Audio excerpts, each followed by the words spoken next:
दरम्यान आमदार रोहित पवारांनी कर्जत जामखेड पाणी प्रश्नावरून काय आरोप केलेत आणि त्याला राम शिंदेंनी कसं प्रत्युत्तर दिले पाहूया।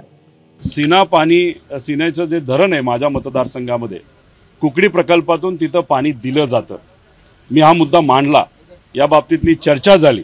दुर्दैवाने माझ्या मतदारसंघातले माझे जे विरोधक राम शिंदे त्यांनी तिथं पाण्याची जरूरत नाही असं सांगितलं।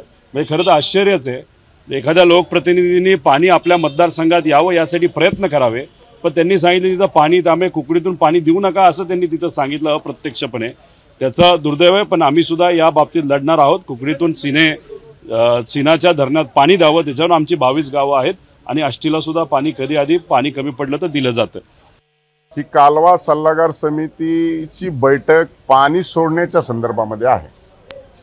त्याच्यामुळे या समितीमध्ये बसले असताना त्यांचं चित्त जागेवर नव्हतं। 2 वेळेस कालवा सल्लागार समितीचे अध्यक्ष उपमुख्यमंत्री अजितदादा पवार साहेब यांनी सांगितलं की फोटोशूट करू नका, कोणालाही करायला अलाउड नव्हतं, तरी पण केले होते। पण मला या निमित्तानं सांगायचं आहे की कर्जत जामखेडमध्ये आलं की पाणी सुटलं पाहिजे म्हणतात आणि पुणे जिल्ह्यात आलं भाषण करायला की पाणी सोडलं नाही पाहिजे म्हणतात। ही दुटप्पी भूमिका पुणे जिल्ह्याचे रहिवासी असलेले आमदार रोहित पवारांची राहिलेली आहे। मग अशी पद्धतीची दुटप्पी भूमिका घेणाऱ्यांनी माझ्यावर टीका करण्याचं जरा विचारपूर्वक करण्याची आवश्यकता आहे। एबीपी माझा, उघडा डोळे बघा नीट।